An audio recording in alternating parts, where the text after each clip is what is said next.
Welcome to another episode of the TalkBGKY podcast, the official podcast for the city of Bowling Green. We've got another fun episode for our listeners, all focused on the world of parks and recreation. And we're talking the future Parks and Rec here in our wonderful community of Bowling Green, Kentucky and Warren County. I'm excited to have some special guests with us today. We'll do introductions and then we'll dive into a conversation on our new, soon to be released 10-year master plan for the city of Bowling Green and our Parks and Rec department. So we'll start with we've got some guests virtually today with us. So we'll start with introductions from them and then we'll have introductions on the folks that are here in the room with us. Go ahead, Andy. We'll start with you. Hey, Cameron. Andy Knight, principal with MKSK. We're a planning and landscape architecture and urban design firm. I'm out of our Louisville office and great to be here. Awesome. Hey everyone, my name is Luis Calvo. I'm an associate principal with MKSK. I'm out of our Atlanta office, but I'm a former Kentucky resident, also in Louisville. Really excited to be with you all. I was the project manager on the consultant side for this Parks and Rec master plan. Luis, I forgot that you lived in Kentucky at one point. I think we talked about that at the first community event. So I did. You love Kentucky, so that's good. Even though you're in Atlanta, you've got a special place in your heart for Kentucky, right? I guess. Every time we have a Kentucky-based project where I can tack myself to, I do it. But right now, I've got 2 Kentucky projects in my roster. Perfect. I love it. He opted for the warmer climate. That's right. That's fair. That's fair. Yeah, we're all kind of wishing that we would have done that right now with the weather we have. So Luis is the smart one in the room for sure. Absolutely. Love on it. this one thing. That's right. Well, thank you guys for joining us virtually. We appreciate it. Excited to have you on and excited to chat about Parks and Rec here in Bowling Green. So, and we've got a guest in the room as well, if you want to introduce yourself. Absolutely. Haley Parrott. I'm the parks planner here at Bowling Green Parks and Rec. I've been here a year now. One whole year. One whole year. It's a big accomplishment. That's right. And still figuring it out as you go. Yes, absolutely. This is just the first of many planning documents I've been able to be a part of in project management, and very, very excited to see the finished product. Awesome.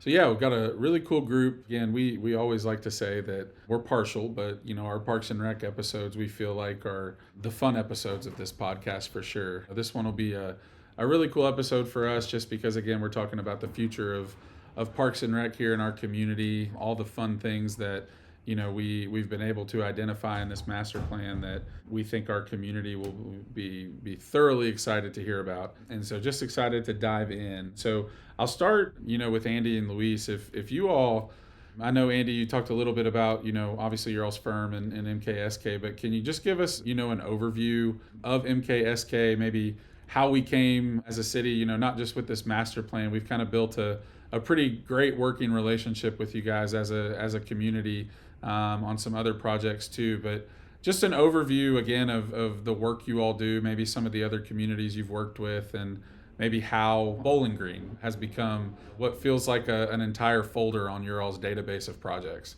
for MKSK. So, well, I'll give you the quick 30,000 view of what MKSK is. We are, as I mentioned earlier in the introduction, planners, urban designers, and landscape architects. The types of projects that we work on are varied from comprehensive plans looking at zoning and policies and impacting that, all the way down to the scale of an alley or a pocket park.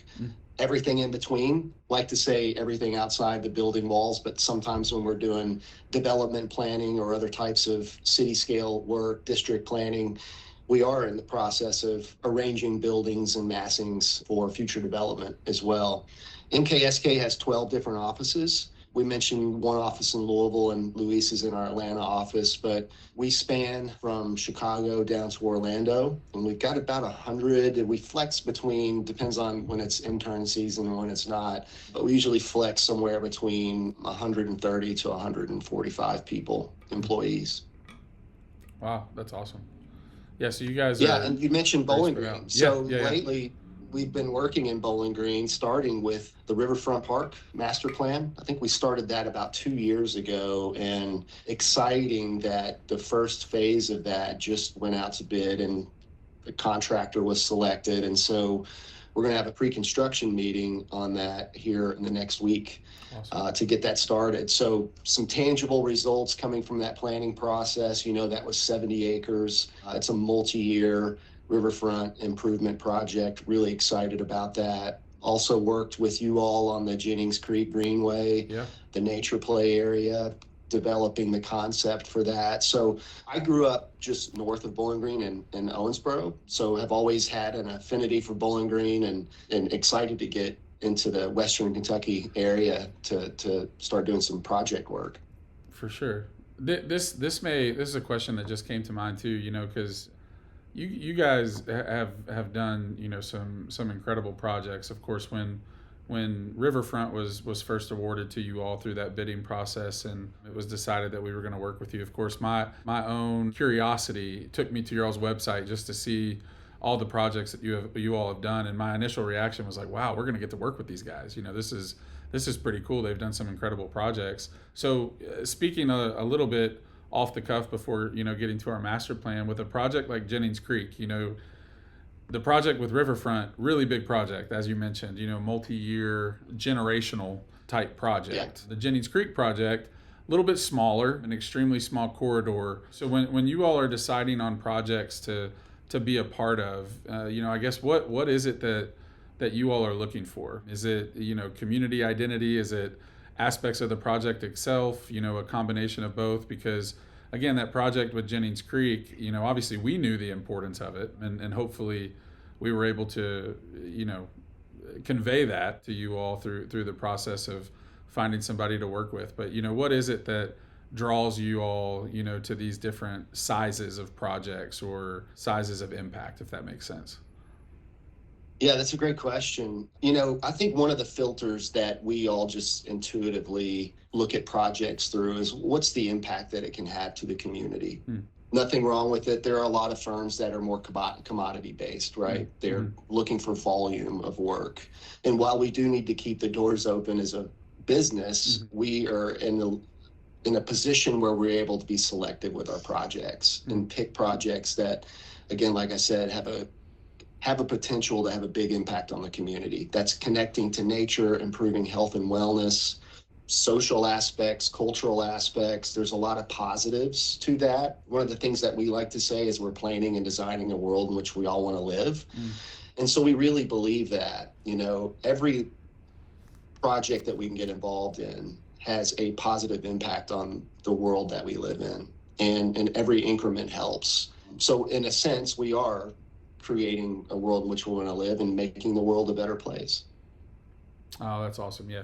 No, I think that gives the listener a great, outlook into the, not just the work of your company, but the heart behind it too, which is incredible. And obviously it's been cool to be able to build a relationship with you all in terms of working on, again, projects the scale of Riverfront, but then projects on that smaller scale like Jennings Creek, but that were obviously a big project for us just because of the tornadoes that had hit that area and the importance of bringing that joy and happiness to that corridor. And then of course moving to our master plan. So it's been neat to feel like we've had a diverse range of items that we've been able to work with you all on, which is pretty cool. So what I want to before we dive into the master plan, I want to get your all's thoughts. I know at our second community engagement event right before fall break, we did some recordings, made a cool video, and I think, Andy, I asked you this question maybe in a different way, but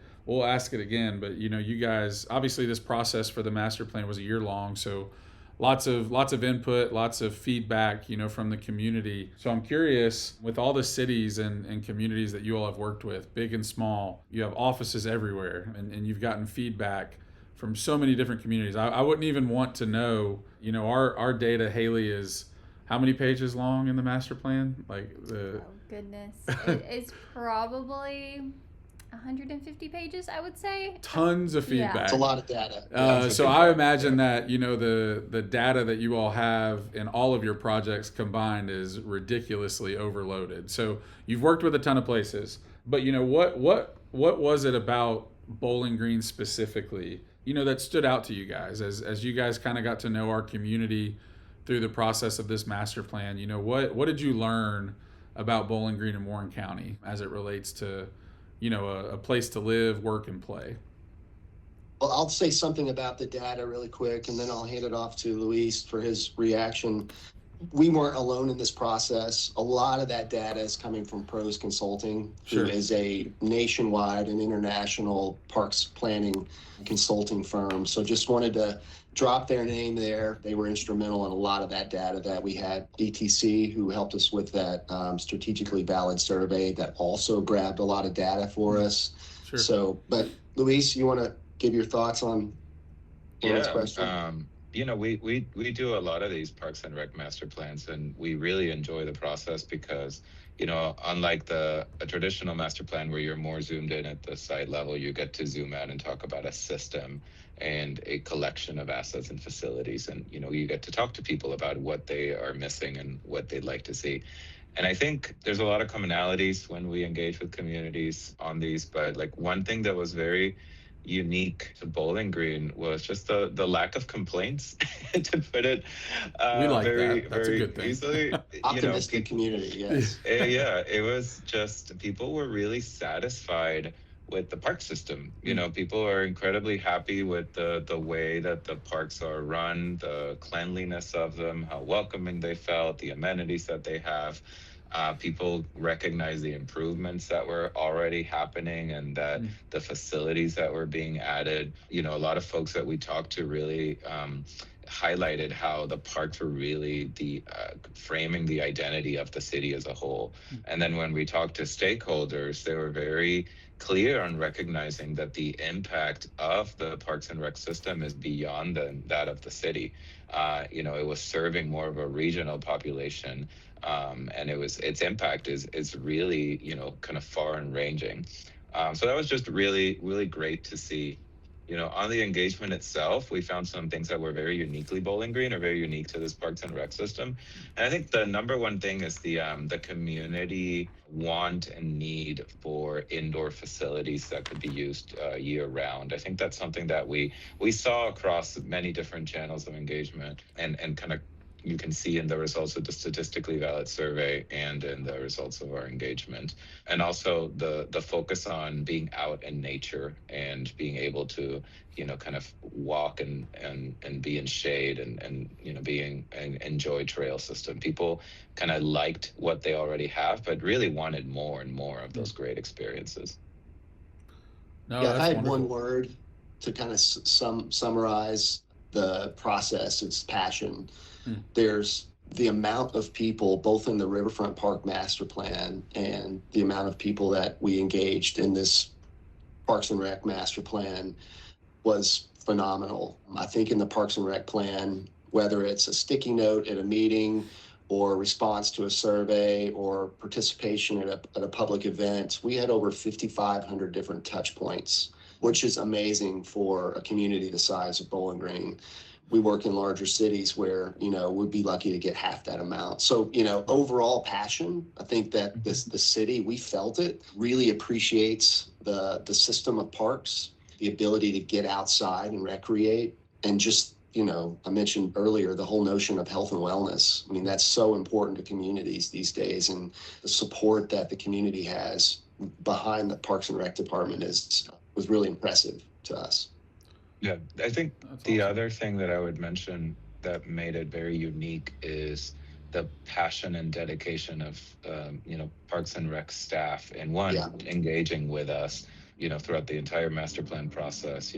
Staff across different levels participated in charrettes and conversations and previews of of the meetings, but also Haley and the Parks and Rec staff, they went out to so many events outside of our traditional master plan events and set up tables with folks. And, I think that's where we got, quite a bit of our engagement activity results is those events that Haley would go and kind of staff at tables. And Haley, if you want to chat more about that, but, the first event I think that comes to mind is the one that we did with high school students, where we didn't know what to expect because it was the first one, and it was just intense how many people were wanting to talk about parks, and that was a great way to kick off the project. And I think it was pretty consistent after that. When we talked about parks, people came and listened and wanted to talk more about them.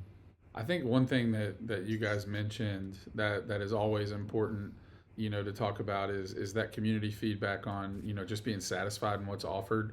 And that's a testament to the staff that work in our department. And as you mentioned, all dedicated, passionate. I'm sure that you guys have worked with communities that the staff, Luis, you just mentioned that even at all levels, and I'm sure you've been in places where staff, as you trickle down in that department, when they're asked to participate in something, there's probably some staff that are like, listen, just tell me what to do and I'll do it. I don't have any thoughts or ideas on what this should look like. But at all levels, our staff are so committed and give so much time and effort and love, to what they do here in our community, that they want their voices heard, because they have an idea on what can make our processes better, what can make our programs better, what can make our facilities better. There's a deep connection to the work that they're doing. And I think that just speaks to the dedication of, the almost 70 full-time employees that we have, and the few hundred part-time employees and even seasonals that we have. But I always want to make sure that, we mention to the community and the listener just how incredible, our team of people is, because we're very lucky, here with our team of incredible professionals. But then I also think too, with our community, I think we're at a pivotal point, in terms of the growth, where you're at that, obviously we're the fastest growing city in the state of Kentucky and moving rapidly in terms of that growth. And I think it's pivotal in the sense that you can either go one of two ways with parks and stuff. And I think our residents feel that. I think they feel the urgency, if you will, to, preserve and conserve natural spaces and make sure that recreation is essential, moving into the next 25, 50 years of Bowling Green and Warren County. And I think that's a testament or a reasoning behind, maybe the incredible amounts of feedback you all got. Is I think all of us who live here kind of feel that urgency a little bit, and want to make sure that again, Parks and Rec is a part of every conversation at the table when it comes to developing this community moving forward.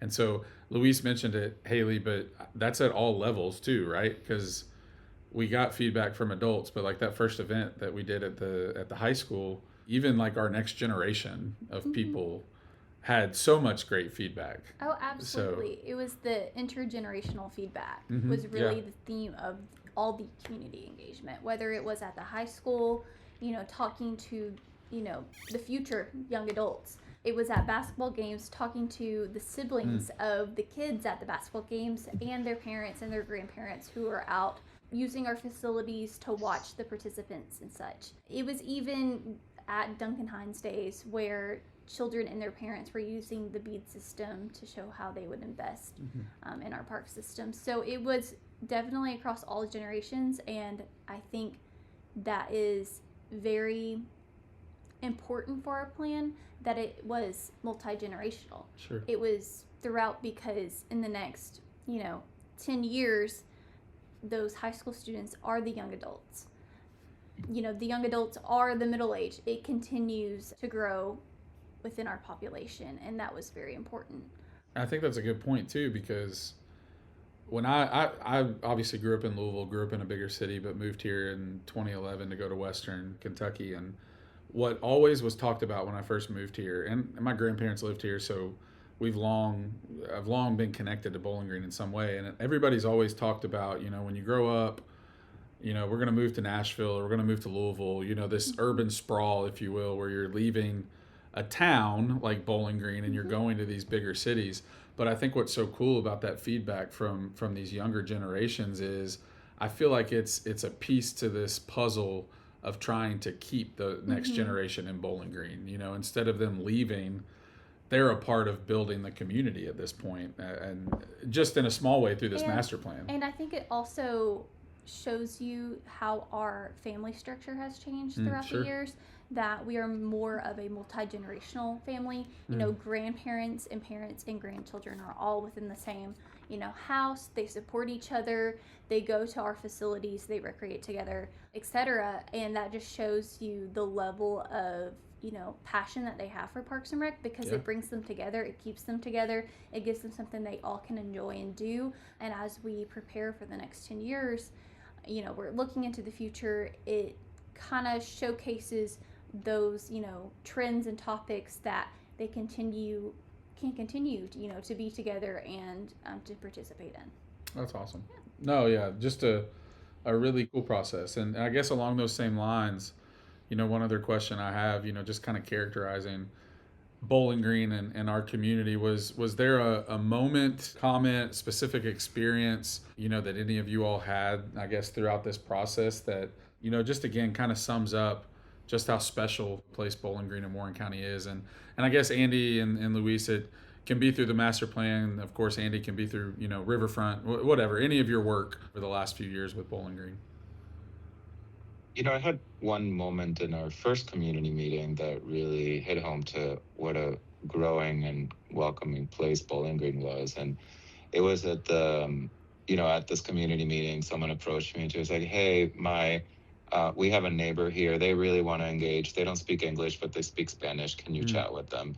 So we did. We had we talked about the master plan. We talked about the future of parks, and they were so excited to contribute. They were just excited to be there, and so grateful that we had staff that can chat with them and they could provide their feedback. But it Awesome. really hit home to me because, we've heard about the high growth. We've heard about the influx of immigrant communities into Bowling Green and how Bowling Green was, becoming a little bit more diverse. And we saw it, we experienced it through this process. And people really wanted to make Bowling Green their home, and they wanted to, the people that I chatted with talked a little bit about their experience living in their home countries and what they thought was of value to Bowling Green that could, make a Bowling Green just a little bit better for everyone and, remind them of home a little. And I thought that was just wonderful that they were that invested in Bowling Green and really wanted to help improve it and make it even a better community for everyone. Oh, that's awesome.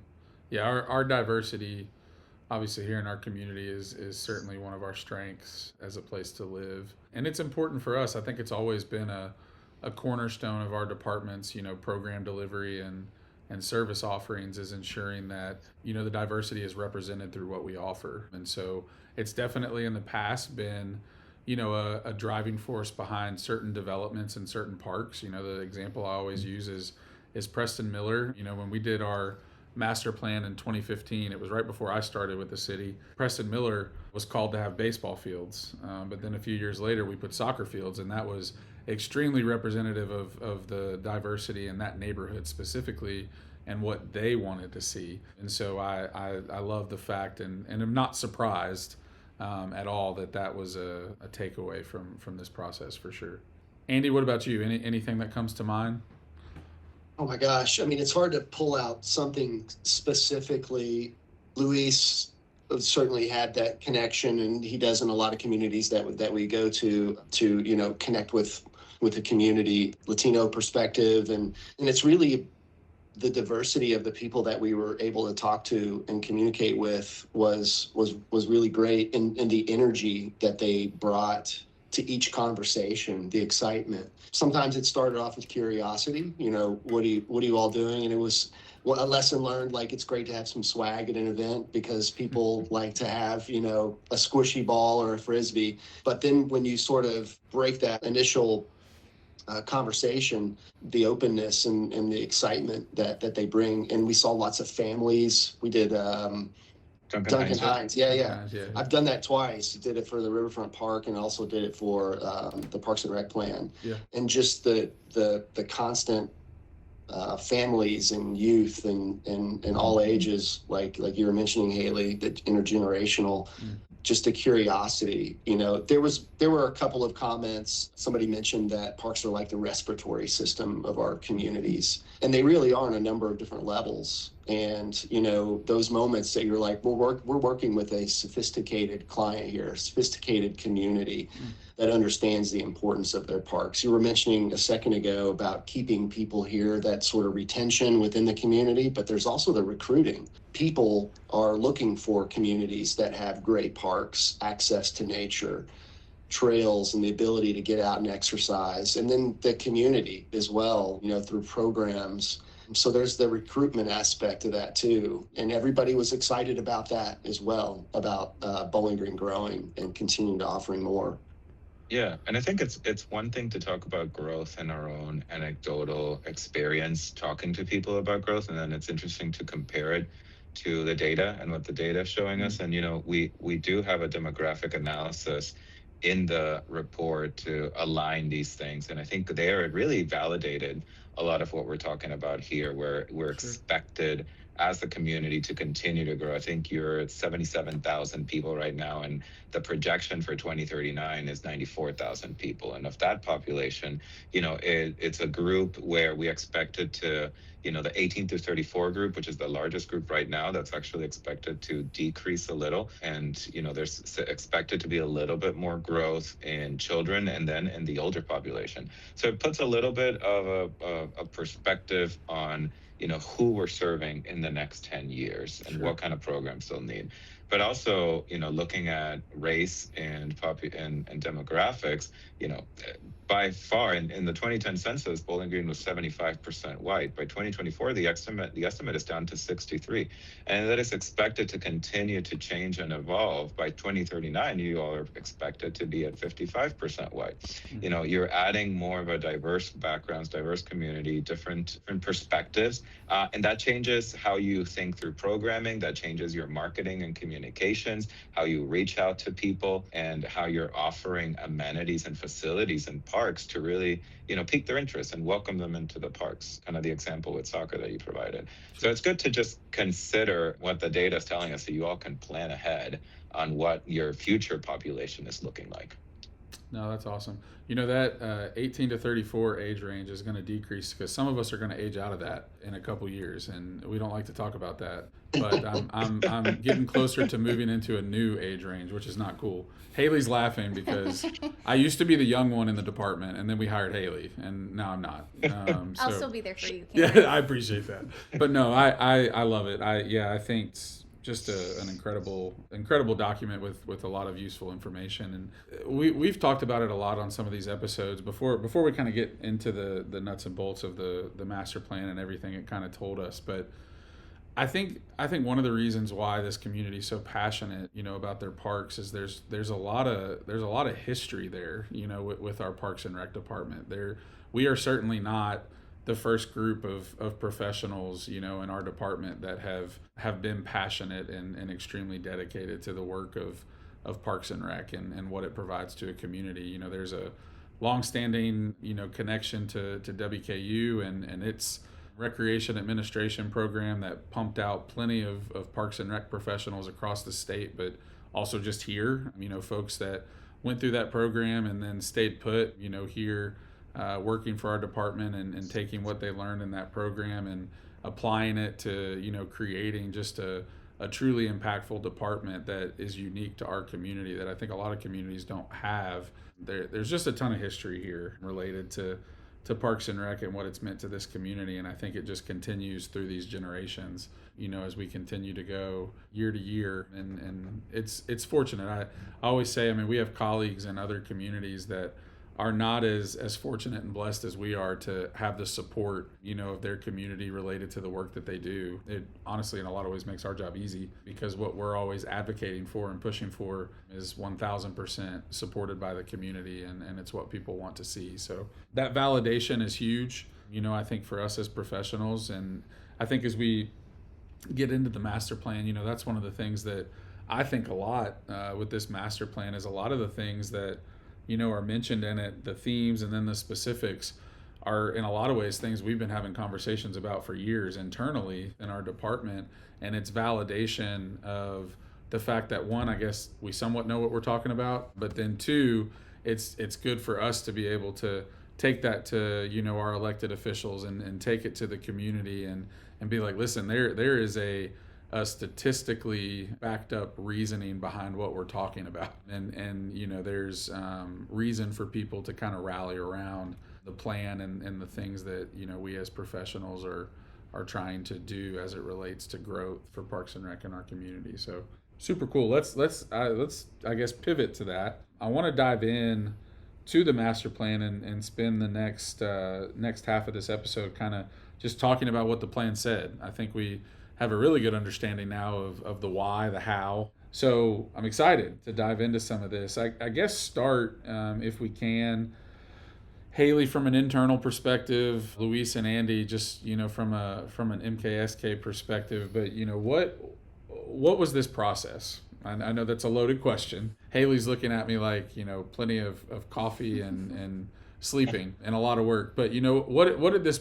I guess as Andy said earlier, a 30,000-foot view here. What did this process entail?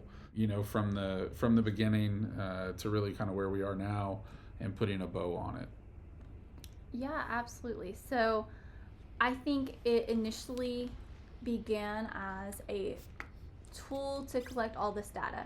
We had so much data to gather about our community that we, needed to dive further into MKSK Pro Consulting to be able to collect that data, to go to our parks physically and see what we currently have, and then go out to our community and see what they would like to see, what we're doing well, what we need to improve on, and creating a document together using, both the data that we collected, internally and externally with our community engagement, and formulating that into a plan for the next 10 years. So I think it really focused on that data collection initially, and like you said, using that as a catalyst to showcase future recommendations and improvements to be made to our park system. So as you said, like a 30,000-foot view, it really was that initial, data that created the recommendations that we see today. Yeah. So I mean, that's really how it starts, right? Yes, you're assessing what you got, mm-hmm. and then you're figuring out what people want. What do they desire? Because we've often said one of our consistent taglines, I guess, hashtags on our social media is always Parks Build Community. I always like to flip that around though and say the opposite. Not only do parks build community, we're confident in that, we believe heavily in that, but our community builds our parks, right? If we weren't focusing on what the community wanted and desired, then we would be doing a disservice. And so it's an assessment of what we had, figuring out what people want, and then putting it all together, right? Yeah.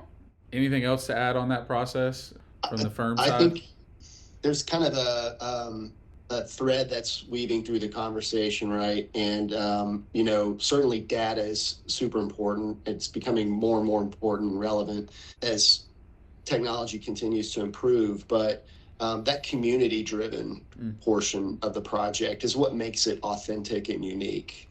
Certainly, we could come in with a conveyor belt process and say, here's what other communities are doing. Here are the trends that are happening nationally.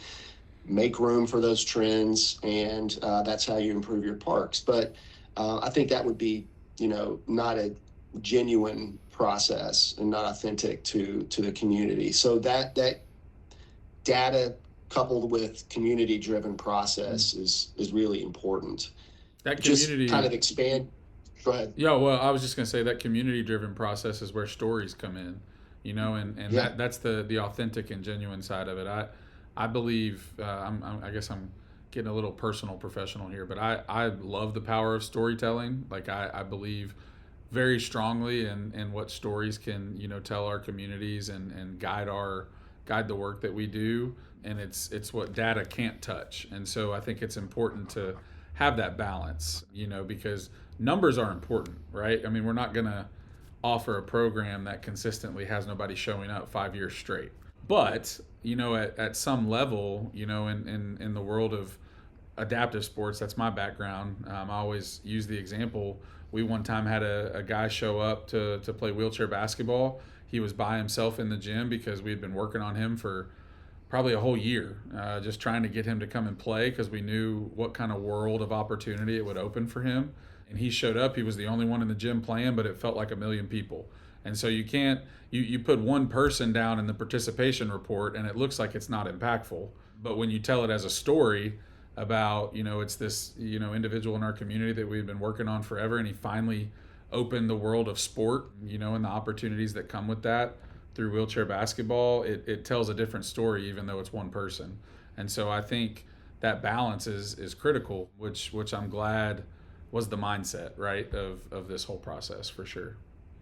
Yeah, and the process was 12 months, and through that 12 months, we had a lot of really great conversations at different stages of the project too. So if we kind of zoom in from 30,000 to about 10,000 feet now, just overall, I mean, at the beginning of the project, I may have stepped foot in a couple of parks, but Luis, I don't know if you'd ever been to Bowling Green.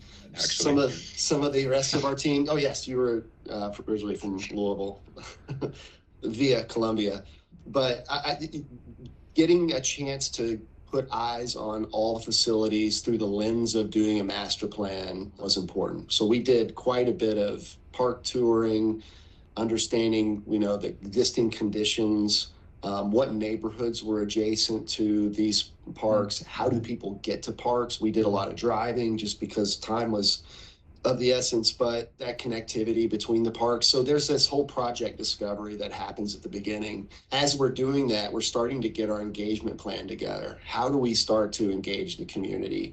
Where are the facilities? What time of year do we want to do this? What are the questions we're going to ask? How do we want it to be interactive, or do we want to do a presentation? So starting to think through that process early on, and being flexible so that if something popped up, as Luis mentioned early on in the podcast, that Haley and her team went out to a few different events on their own. So having that flexibility to kind of go where people are was important.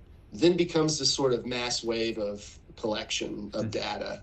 That's census data. There's variety of sources. Pros has proprietary stuff that they've been collecting data for a long time. And then, of course, Bowling Green specific data. But then the data doesn't just reveal information by itself, right? We have to analyze that. So then becomes this whole analysis process. Well, what are the things that we're starting to see based on this data? And then how do we overlay that with the feedback that we're getting from the community and that sort of community influence data?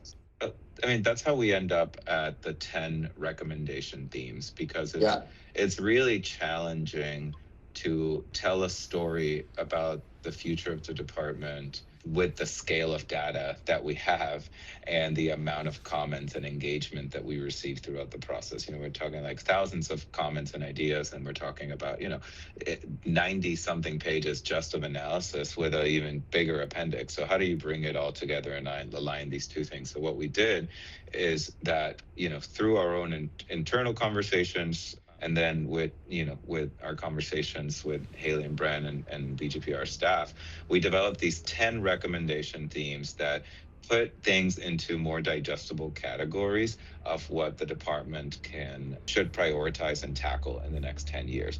And then within each recommendation theme, there's more specific action items that the department can undertake and really consider to achieve that greater theme. And then that's all supported by an implementation section that gives even a little bit of greater detail on who they can partner with to accomplish some of these things, what timeline it should or is recommended for it to be undertaken, and then how it relates to CAPRA accreditation, which is a really important thing for BGPR in the future to achieve that accreditation level. So, all this to say is that data is really amazing, but you can get lost in the data. Sure. You really have to kind of abstract some of those key findings, both from the engagement side and then from the analysis side, and then use them as the foundation to develop those recommendations. And that's really where we're most proud of the plan, is how it can translate all of this information into some very clear directives for the next 10 years. Oh, absolutely, yeah. And I think that's a testament to your all's work. I've seen a lot of master plans over the years for other departments. Read through the one that we had when I first got here, and it was great. It guided us for 10 years, and testament to our team of people even before I got here, and to the work of Brent Belcher, our director, to accomplish a lot of what was tasked to our department in that master plan 10 years ago. Yeah. But the plan, from what I've read in terms of the first draft and stuff, you guys just have a really wonderful way of transitioning from piece to piece, and it flows really well, that I think is going to be able to be understood by just even the common citizen, which is really cool. And so Luis, you helped us transition really well, into what I guess the meat and potatoes of this podcast as we, move into it. But what are the 10 themes? Can we touch on the Yeah, 10 themes? I guess briefly as possible, or however you want to cover each of them, and we'll sure. share them with the community. So Well, if I quickly list them off and then we can go into greater detail, sure, we yeah, yeah. start with connecting to parks, making sure that parks are accessible to folks and they can get to them. Then we talk about maintaining and improving the parks that you all already have in those facilities. We also talk about creating awareness of what's offered so people know where the parks are, what facilities are in each park, and how that information and programming is reaching them. We also talk about expanding the geographic reach of the system because Bowling Green is growing and continues to grow. We want to make sure that new residents and existing residents have access to the park system.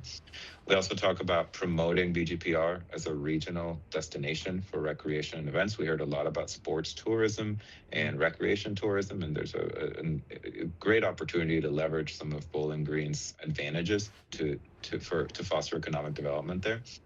People really told us about the importance of nature in their lives and in parks themselves. So we're talking about fostering natural spaces in the park system. And then we heard a lot about folks wanting new and different types of facilities to come into the system. So there's a recommendation thing on investing in new facilities. And recognizing that so many people have used and continue to value the different programs. There's a recommendation thing on enhancing programming to continue to educate and inspire the future population and the young adults that continue to use the system. And the last two are a little bit more in the nuts and bolts of the behind the scenes that maybe people don't experience firsthand, but it's really important to the functioning of the parks. And one of which is strengthening and establishing partnerships, because the ideas in this master plan are they're implementable, they're feasible, but they are traditionally something that at one agency or one department cannot undertake alone. So they're going to require partnerships and collaboration with different types of institutions or entities. So there's one recommendation thing on strengthening existing partnerships and establishing new ones to kind of meet some of the goals of this master plan.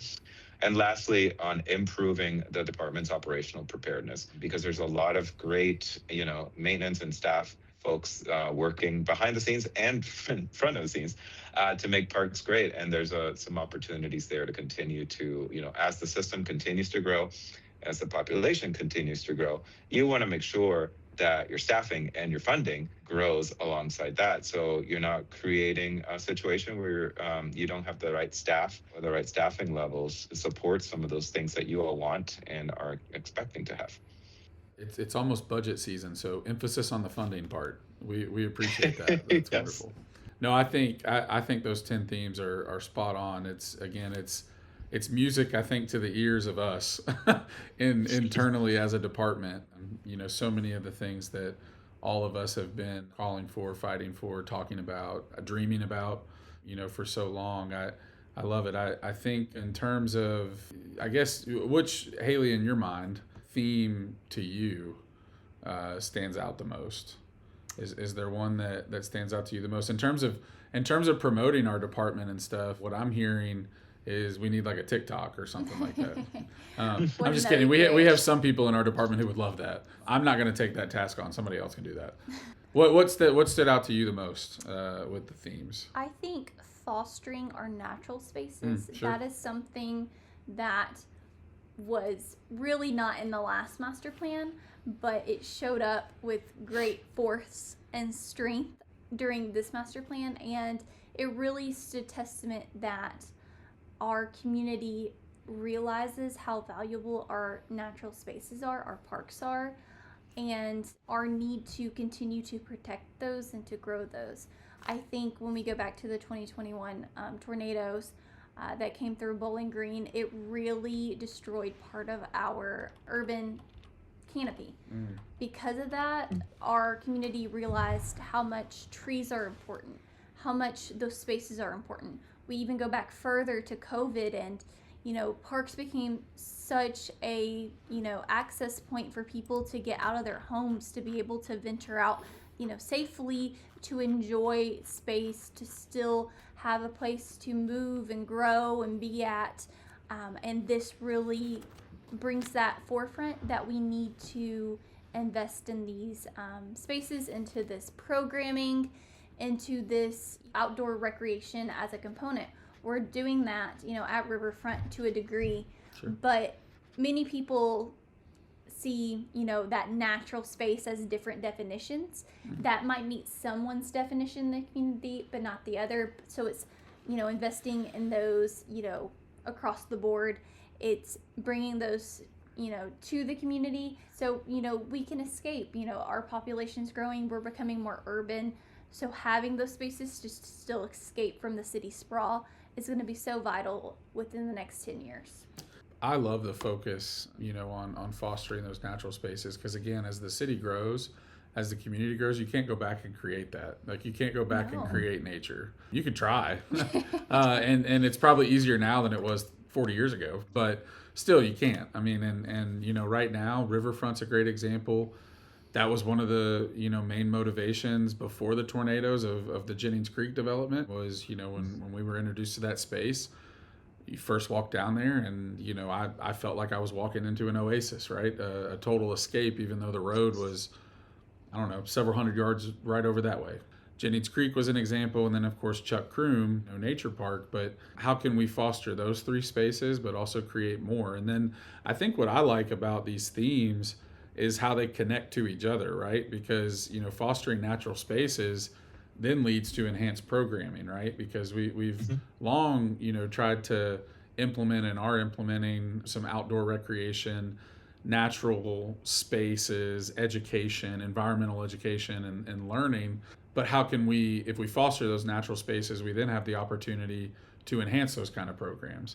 Then you talk about the partnerships, which is huge. Our department has had a lot of great partnerships over the years, but I think we're at that phase of some of those partnerships taking the next step. How does it become not just working together, but how does it lead to partnerships on funding? How does it lead to partnerships on, staffing? So with the outdoor component, we're meeting soon with WKU to talk about how their students can help us do outdoor learning programs. And so then you're taking these themes and they're all connected, which is pretty neat. And I think it just speaks again to how that data and the stories, influence those themes, which again is a testament to the work of Luis and Andy and so many other people that have been involved in this process. So what about you guys, Andy and Luis? Is there a theme for you all that, sticks out amongst the other ones that you think the community will be excited about? Well, I just want to put support in for Haley mentioning foster natural spaces as one. There's a difference between open space and natural space, right? A fresh cut lawn, that's an open space, plenty of need for that throughout the community. But those meadows, the wildflowers, the habitats, going out and seeing some birds, listening to birds, butterflies, that connection to natural spaces, I think, is something that we heard a lot. The enhanced connectivity is another one. One of the things that we look at is park score, for the Trust for Public Land. Every community and your audience can get on Trust for Public Land and look at their park score for their community. And I think 40% of the population of Bowling Green was within a 10-minute walk of a park. That number could be improved. And I think that enhanced connectivity is one of those opportunities to improve that connection, in addition to expanding the geographic reach and adding to the overall acreage. I think, Luis, it's like around 800 acres of all of the city of Bowling Green is within the park system. 1,100, I think. 1,100. So I think Andy stole my answer here, because I also love the connectivity one, but I think it's because we've got a bunch of urban planners in the room.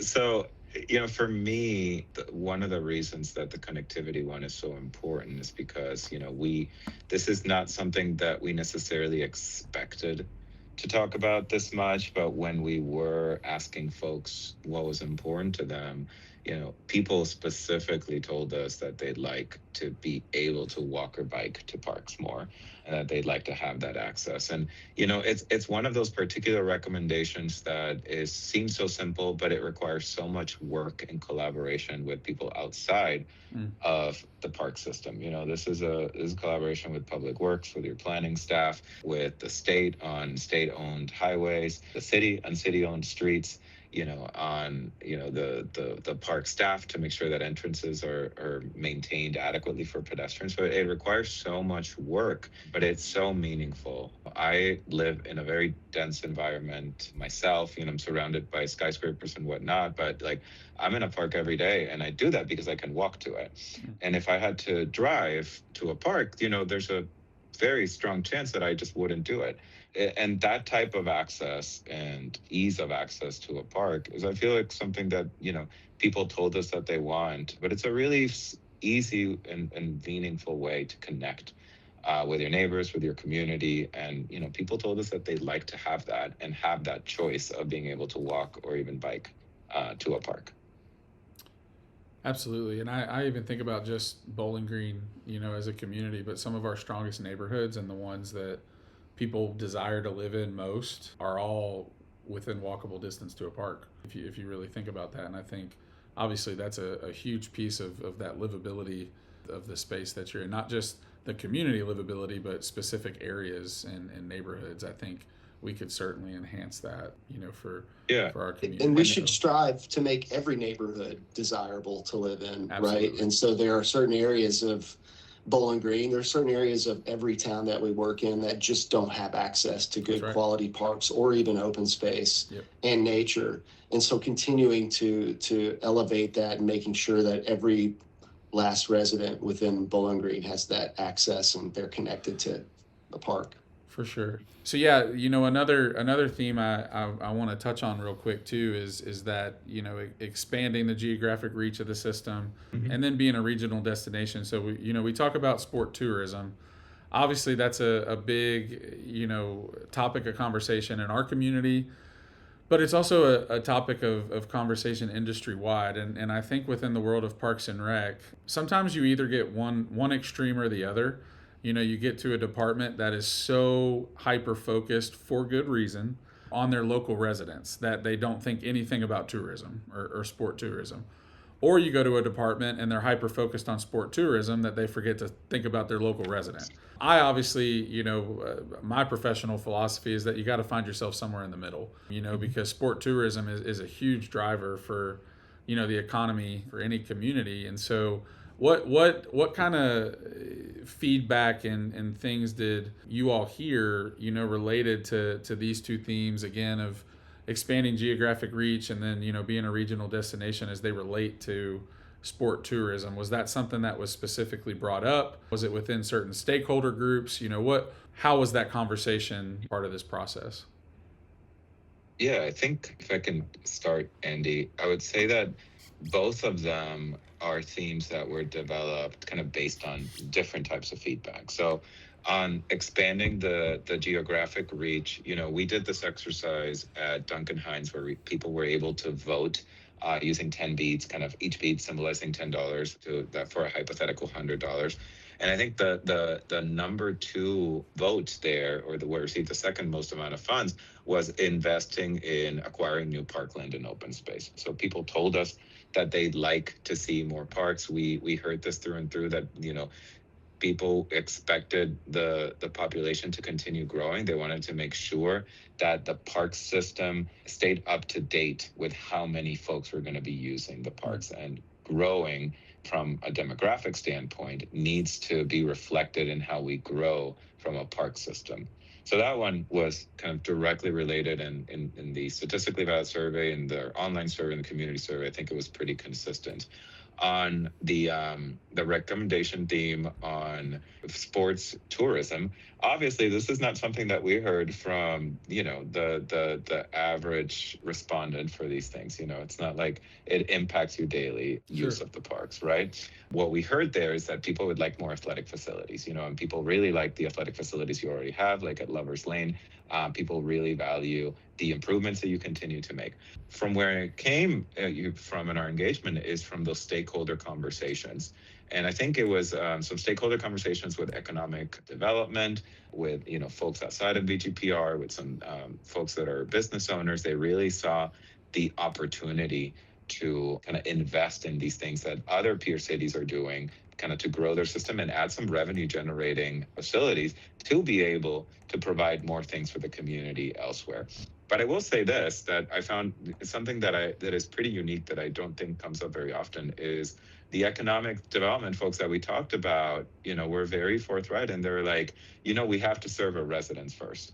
Which is awesome. And that should always be the priority. And I think that was pretty consistent. Like, I think people that we chatted with about sports tourism recognized that serving the needs of Bowling Green residents was the priority, and that sports tourism is an opportunity, but it should not detract or distract from efforts to kind of serve the needs of residents and folks who are, putting their tax money and want to see it reflected in the park system as well.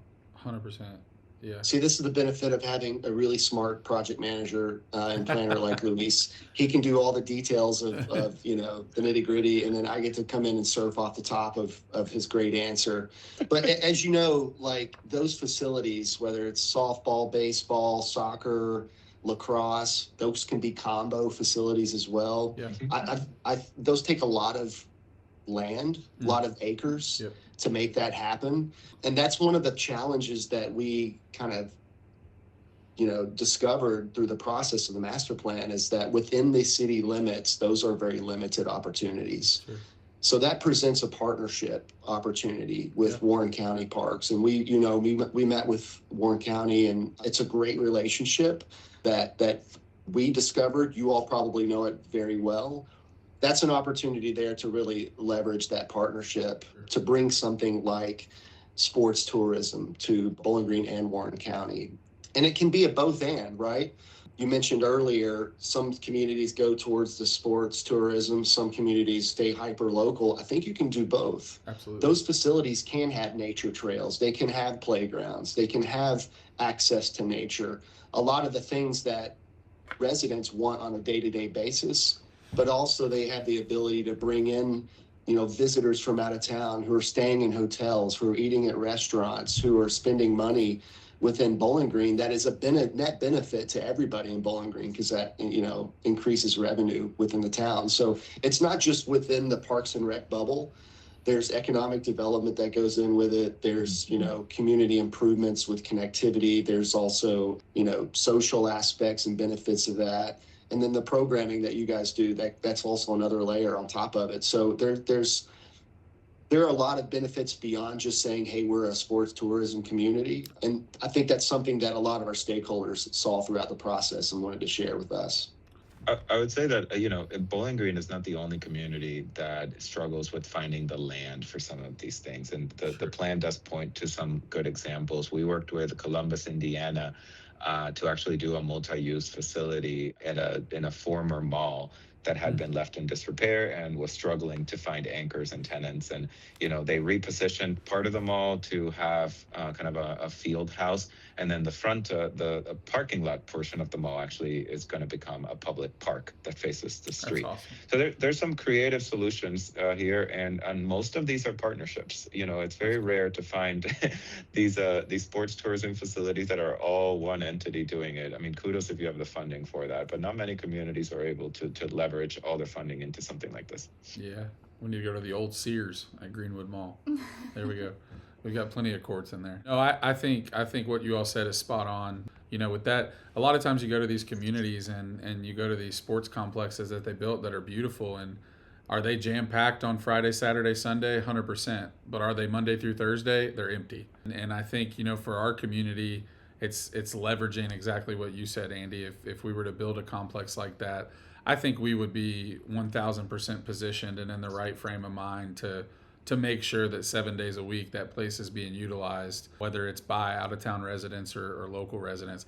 And I think it's important to recognize, too, that a lot of our local residents, I think at this point, just speaking candidly, I think a lot of them are tired of having to travel to places like E-Town, Owensboro, travel to Somerset, wherever they're going, travel to Nashville for some of these tournaments. They want our community to have the capacity to host these large scale sports events. And that's totally valid. I mean, I've got a almost 2-year-old. And so as he gets older, I'm going to want that too, not have to travel every weekend and be able to host those things. And so I think it's wonderful that the plan points to starting some of those conversations and bringing who needs to be at the table to figure out how to make some of those things happen. So last question I have on the master plan before we kind of wrap everything up, in terms of investing in new facilities, what were what were some of those facilities? What are people calling for? I know those multi-use spaces and those multi-purpose facilities obviously are a dream for all of us. We know we need more courts. We know that we need more, indoor turf fields, and we need more volleyball opportunities and all those things. And I'm an aquatics guy, so that I want that indoor pool. But what were some of the things that the community wants to see from a new facility perspective? Well, you should be comforted to know that you are not the only aquatics guy. Yes, there are quite a amount of folks who told us that they'd like to see indoor aquatics, and that is one of the components that people told us that they'd like to see. I think we offer the example of a facility like the Pavilion in Georgetown, Kentucky, that has the lap pools and has the recreational slides and diving boards and like little event rooms and that kind of great stuff. We also talk about the idea of a community hub, something that can have, a flexible meeting space, use spaces, classroom space, banquet and event space, and be incorporated into, some of your existing land. I think, in the master plan, we have a concept of how this, a 50,000 square foot community hub, as we're calling it, could be accommodated by Roland Bland and in your, essentially behind Coomer Little, where your admin office currently are. So there's a couple of ideas there. But in addition to that, we also talk about a joint sports complex and special events grounds, kind of similar, kind of in tandem with what we were talking about, recreational tourism, perhaps a facility that can serve both or have some more indoor space. Obviously, the riverfront and continuing to invest in the riverfront and kind of, implement that master plan. And lastly, just making sure that all of these things and all of these investments continue to reflect the same standard of excellence that folks expect of the parks. So we recommend some design standards to guide the development of these new parks. So, as folks think through, we're adding a neighborhood park or a community park, there's a very clear expectation of what that includes. What are some kind of basic elements that are part of these and some basic designs? One, is there some consistency across the system? But two, makes it a little bit easier for you all to continue to grow. That's awesome. And I saw too, just in reading over the plan for the first time yesterday, that, those universal design standards and accessibility, Andy's been in enough conversations with me, I think at this point across all these projects, to know how much that means to our community and that we want it to be the forefront of what we do and not an afterthought. And so setting a standard related to accessibility and inclusivity and going kind of above and beyond what the law calls for is, I think, fits within those design standards for us. We want to be the place that uniquely approaches access for everybody, regardless of whatever disability they may have. So I think that's incredible.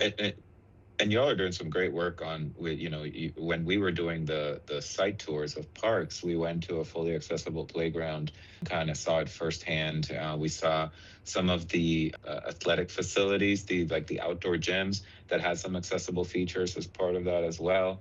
Looking at the improvements that you all are planning to make, there's already some plans to do more accessible surfacing in some of your parks, make some partially accessible playgrounds. I know this is already a big priority for the department, and it's great to be able to showcase it in the plan. And I think some of the best ideas in our plans are ideas that people are already doing or have been in the works or in people's minds for years, because those are the ones that have kind of real momentum behind them. And then this is one that I feel you all will continue to work on. Sure. Oh, that's awesome. Well, super, super excited for the community to, see this plan, hear this plan, have access to this plan and be able to dive into, a lot of the things that we talked about today. The last thing, for Haley is, what's next? The plan is complete. It'll be shared soon. So what does it look like, for the community? How can they stay? I know you've put a lot of effort into creating new platforms for people to stay engaged with this plan as we move forward, so that it's not just something on a desk. It's a living, breathing document. So how can people kind of stay involved and engaged? Next steps. So on the Bowling Green City website, under our Parks and Rec division, we have a webpage for parks planning. There, the final master plan document will be housed.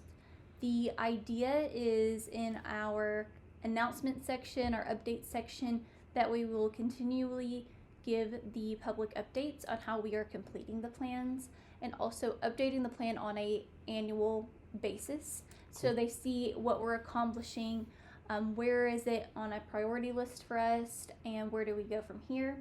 It is a living document, as you said. We will continue to edit it. We know that it's, Andy and Luis did an amazing job. We have this final document, but in the next 5 years, things are going to change, and we're going to have to add and edit and adapt to meet our population 5 years from now. So the idea is to, make this plan accessible to the public for them to follow, to give them annual updates and regular updates, whether it's construction projects, programming, etc., showing that we are using this plan to complete and to guide our Parks and Rec department for the next 10 years and beyond. It's awesome. I love it. Well, it's a super fun process, just seeing our department take this journey. And now's the time for the community to see the final product, which is really cool. I know Haley's excited for people to see the final product and one thing off her checklist, but then we add how many new things, how many recommendations, lots of new things. So no, it's exciting for us. It's just a testament to the growth of our community and the focus and priority, that is on quality of life here in Bowling Green and Warren County, and enhancing and always being innovative and at the forefront of what it means to have a impactful Park and Rec department in your community. And so again, we like to set the standard here in Bowling Green and Warren County, and this is a testament to that. So Andy, Luis, Haley, I appreciate you guys joining us today on this episode of the TalkBGKY podcast. Thank you all for being here. Thanks for having us. Thanks for having us. Super fun. This has been another episode of the TalkBGKY podcast, the official podcast for the city of Bowling Green. Thanks, and we will see you next time, and we will see you at the park.